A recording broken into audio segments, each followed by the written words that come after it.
এখন থেকে আপনার প্রিয় সিরিয়ালগুলো ফ্রিতে দেখুন এক্সক্লুসিভলি শুধুমাত্র সান নেক্সটে। এখনই অ্যাপ ডাউনলোড করুন।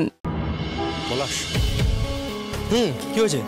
হঠাৎ আমাকে ফোন করে ডাকলি কেন? হ্যাঁ রে, দরকার আছে। কি হয়েছে একটু বলতো আমায়। বলছিলাম যে তোর এই বাইকটা আর হেলমেট আমার একদিনের জন্য দিবি রে? আমি বাইক রেসে নাম দিয়েছি। Bike race? ক্রিকেট ছেড়ে দেয় বাইক রেস কেন? 1 লক্ষ টাকা পাবো রে জিতলে, আর টাকাটার খুব দরকার আমার। আচ্ছা, কি হয়েছে একটু আমাকে খুলে বলতো আগে। পরে বল। ধরে নে বাবা আমার পিঠ দেয়ালে ঠেকে গেছে, টাকাটা আমায় জোগাড় করতেই হবে রে। না না, সে ঠিক আছে, আমি তোকে আমার বাইক হেলমেট দুটোই দেবো, কিন্তু দেবো খুব সাবধান। বাইক চালানো এক, আর বাইক রেসে নামা কিন্তু আর এক। অ্যাক্সিডেন্ট হতে পারে, আর ওরা কিন্তু কোনো কিছুর দায়িত্ব নেবে না, আর তোকে একটা কাগজে সেইভাবে সাইনও করিয়ে নেবে। যা করবি সাবধানে। এটুকু রিস্ক আমাকে নিতেই হবে রে, নাহলে যে আমার সব যাবে।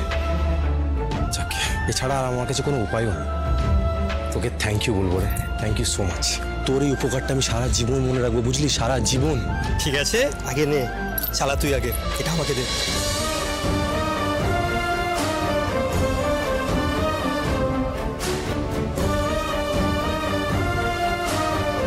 আয় আয়, তাড়াতাড়ি আয়। শোন, তোরাও খোঁজ, আমিও খুঁজছি। কি খুঁজবে? টাকা? টাকা হোক, সোনা হোক, গয়না হোক, যা হোক, ফটিকদা নিশ্চয়ই কোথাও না কোথাও কিছু না কিছু লুকিয়ে রেখেছে, সেটাই খুঁজে বের করতে হবে। একটা কাজ কর, তোরা ওদিকটা যে আমি এখানটা দেখছি। যা যা যা।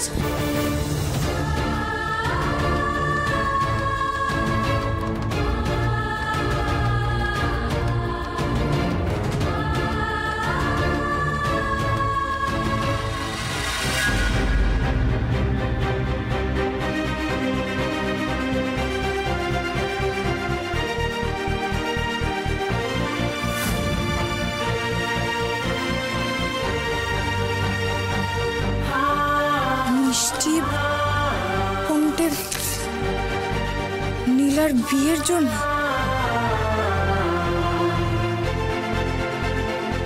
এই খামগুলো দিদি রেখে গেছিল। কিছু টাকা আছে মনে হচ্ছে তো। মিষ্টির জন্য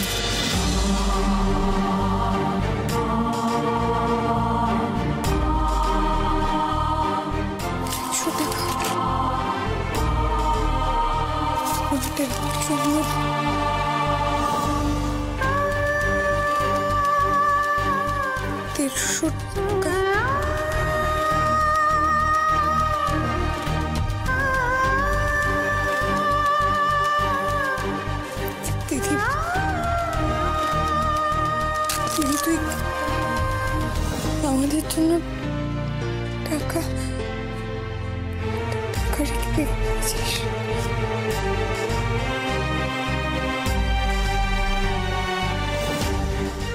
তুই তোর বোনটার বিয়ের জন্য টাকা রেখে গেছিস।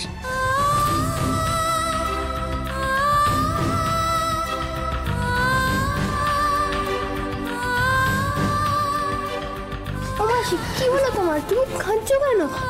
কিছু টাকা পয়সা পেলে? পেয়েছি, কিন্তু এই টাকা যে আমি মরে গেলেও খরচ করতে পারবো না রে। এখন আমাদের কি হবে মাসি? এতগুলো টাকা পয়সা আমরা কোথা থেকে জোগাড় করবো? তোরা চিন্তা করিস না, আমি আছি তো। আমি তোদের কোনো ক্ষতি হতে দেব না, কিছুতেই না। আমি সব সামলে নেব, আমি সব সামলে নেব।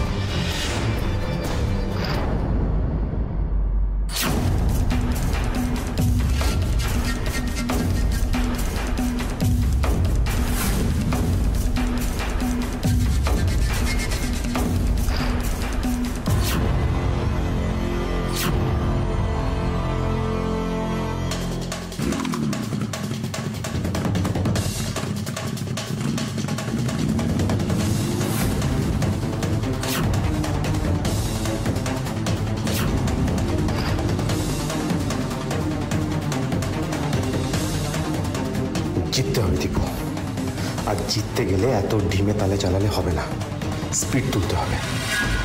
আসুন আসুন আসুন আসুন প্লিজ আসুন বসুন বসুন প্লিজ মনে করে এই বাড়িটা আমার নামে রেজিস্ট্রি হবে, তাই আজ আসতে হলো। বেশ করেছে আরে বাবা, বসুন প্লিজ প্লিজ প্লিজ বসুন। আর হ্যাঁ, আজ কিন্তু শুধু কফি খেলে চলবে না, আমি গরম গরম পাকোড়া ভাজছি। এই বর্দি, না না না না, আমাদের ওই পাড়ায় যে দারুণ চাইনিজ রেস্টুরেন্ট আছে না, আমি ওখান থেকে ভাবছি স্টার্টার্স অর্ডার করে দিই। ভেরি গুড আইডিয়া, ভীষণ টেস্টি। না খাই আজকে আপনাকে ছাড়বো না। আপনাকে শেষবারের জন্য একটা অনুরোধ করব। বাড়ি সংক্রান্ত? হ্যাঁ করতেই পারেন, তবে আমি রাখতে পারবো না। আপনার যদি ব্যক্তিগত কোনো অনুরোধ থেকে থাকে আপনি বলতে পারেন। বাকিরাও অনুরোধ করেছে, তাদের অনুরোধ আমি মেটাবো, সঙ্গে আপনার ব্যাপারটাও দেখে নেব। দেখুন, বাড়ি আমি ছাড়বো না। এই গোধূলি বেলায় যদি আপনি আমার শিকড় ছিঁড়ে নেন, তাহলে আপনি যত বড় ফ্ল্যাটই দিন না কেন, সে শুকিয়ে মরবেই। মাস্টারমশাই, এরকম অলক্ষণে কথা বললো না কিন্তু। যা সত্যি তাই বলেছি, আর কেউ না জানুক, তুমি তো জানো। দেখুন, মাথার উপর থেকে ছাদটা কেড়ে নেবেন না। এই বাড়ি, এই পরিবার, আমার প্রাণ সব ভেঙে যাবে। আমি আপনার কাছে ভিক্ষা চাইছি। দাদা একটু বুঝুন না, মানুষটা বাঁচতেই ভুলে যাবে। কি মুশকিল, এই সমস্ত না কান্নাকাটি আমি হ্যান্ডেল করতে পারি না। মা প্লিজ ওনাকে এইভাবে বলো না, উনি ভীষণ ডিস্টার্বড হচ্ছেন। শুধু সেটাই তো নয়, শুভ অশুভ বলে তো একটা ব্যাপার আছে নাকি। সিদ্ধিদাতা গণেশের পা ছুঁয়ে বেরোলাম, ভাবলাম ভালোই ভালোই সব মিটে যাবে। এইরকম বাধা এলে হয় বলুন তো আপনি? এই আপনি তো ওনার বড় ছেলে। আরে এবার সরিয়ে নিয়ে যান না ওনাদের। মা বাবা, এই ভেতরে চলো তো, বিরক্ত করছে কেন ওনাকে? আপনি তাহলে আমার কথাটা রাখবেন না? হবে না তো বললো উনি বাবা, আর কত ভাষায় বলবেন উনি কথাটা। আপনি আসুন তো। চলো চলো বাবা চলো। এই অনি চলো, চলো চলো ভেতরে চলো, ভেতরে চলো।